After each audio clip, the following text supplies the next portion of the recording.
2 months old natin. Nag-iisang lalaki sa kanilang magkakapatid, 4 sila. Ito ay 2 months old. And gibbons yung ama, Macklin Hatch yung ina, na may dugong gibbons din. So mga 70% gibbons na tong bloodline na to. Ayan. Blue legs.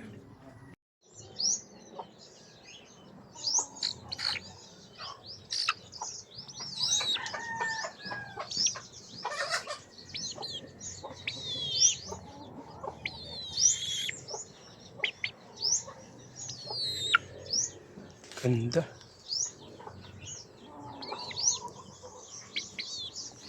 Ito yung mga naunang batch.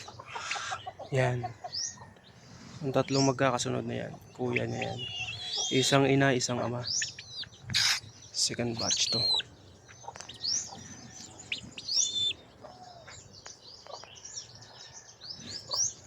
Yes.